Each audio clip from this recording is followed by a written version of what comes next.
여진 기병 부대가 고려를 침략해오다 거란과의 전쟁이 끝나고 고려의 서북방 국경은 안정되었습니다. 하지만 이번엔 동북방 국경이 말썽이었어요. 동북방에 있던 여진이 점차 세력을 키우더니 고려의 국경을 자주 침범한 것이지요. 그러나 고려와 여진이 처음부터 사이가 나빴던 것은 아니었어요. 여진족은 오래전 한반도 북부와 만주 일대에 흩어져 살던 부족이에요. 시대에 따라 숙신, 말갈 등의 이름으로도 불리었지요. 고구려 유민들과 함께 발해를 세웠던 말갈족도 여진의 한 부족이었어요. 두만강 일대에 살던 여진족들은 고려를 부모의 나라로 섬기었고, 고려도 여진족이 항복해오면 집과 땅을 주면서 잘 대접했어요. 발해가 거란에게 망한 후 여진족은 수많은 작은 부족들로 나뉘어져 있었어요. 그러던 차에 완연부라는 강한 여진 부족이 나타나 주변의 부족들을 하나씩 흡수하며 고려와 거란 쪽으로 세력을 확대하기 시작했어요. 그리고 그들의 세력이 고려 동북방 두만강 일대에까지 영향을 미치게 되었고, 결국 완연부의 기병 부대가 고려를 침략하게 된 것이에요. 고려군이 여진에게 크게 패하다 여진의 군대가 국경을 침범하자 고려는 정주성 밖에 군대를 배치시켰습니다. 당시 고려 국왕이었던 숙종은 인간 등을 보내 여진을 정벌하도록 했지요. 하지만 고려군은 적진 깊숙이 들어갔다가 크게 패하고 말았어요. 여진 군대를 너무 얕잡아봤던 것이죠. 승기를 잡은 여진 군대는 고려의 여러 성을 공격해 수많은 백성들을 죽이고 식량과 재물을 약탈해 갔어요. 고려군의 패배에 놀란 숙종은 윤관에게 다시 여진 정벌을 명했어요. 하지만 이게 또 웬일인가요? 윤관이 이끌었던 군대마저 전쟁에 져서 절반 가까이 잃고 말았어요. 예상하지 못한 결과에 고려는 큰 충격을 받았어요. 예전에 고려를 섬겼던 그 여진이 아니었던 것이죠. 윤관은 실패의 원인을 따져보았어요.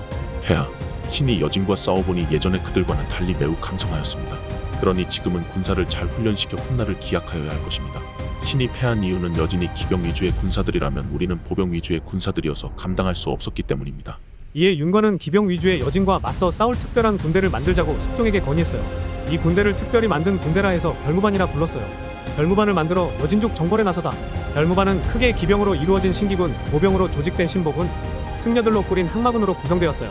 여기에 활을 주무기로 하는 부대가 있었는데 기계식 활의 일종인 노를 다루는 부대, 돌격부대, 화공부대 등 각종 특수 무기를 사용하는 부대들도 포함되었어요. 윤관은 관리에서부터 상인, 그리고 노비까지도 병사로 만들었어요. 그야말로 고려의 모든 국력을 모아 여진을 정벌하겠다는 의지를 보였다 할 수 있죠. 고려는 기존의 군대와 함께 윤관이 건의해서 만든 이 별무반을 훈련시키며 다시 여진과 싸울 준비를 하였어요. 1107년 모든 준비를 마친 윤관은 17만 대군을 이끌고 여진 정벌에 나섰어요. 윤관의 군대는 여진족 마을을 휩쓸며 북으로 진격하였어요. 몇몇 여진족 부대가 나서 고려군을 막아보았지만 헛수고였어요. 고려의 공격을 예상하지 못한 여진족은 당황하며 흩어져 도망가기에 바빴지요. 고려군은 승리를 계속하여 100곳이 넘는 여진족 마을을 점령했고 수천 명의 포로를 잡는 대승을 거두었어요. 이렇게 윤관은 여진을 정벌하고 동북 구성을 개척하였습니다. 성을 쌓은 함주, 영주, 웅주, 길주, 복주, 통태진, 숭령진, 진양진, 공엄진 등 9개 성을 보통 동북 구성이라 불러요. 윤관에 의해 개척된 9 북동성은 고려의 영토로 계속 남아있었을까요? 안타깝게도 결국 이들 지역은 고려의 영토로 유지될 수 없었습니다. 9 북동성을 개척한 후 고려는 잃어버린 땅을 되찾으려는 거친 공격을 가하는 여진족의 지속적인 공격을 받아야 했습니다. 이 성들은 서로 멀리 떨어져 있었고 고려 군대는 현지 지형에 익숙하지 않아 방어가 어려웠습니다. 게다가 군대를 유지하는 것은 매우 비용이 많이 드는 일이었습니다. 고려 군대는 점차 지쳐갔고 여진족은 9 북동성을 반환해달라고 고려 정부에 호소했습니다.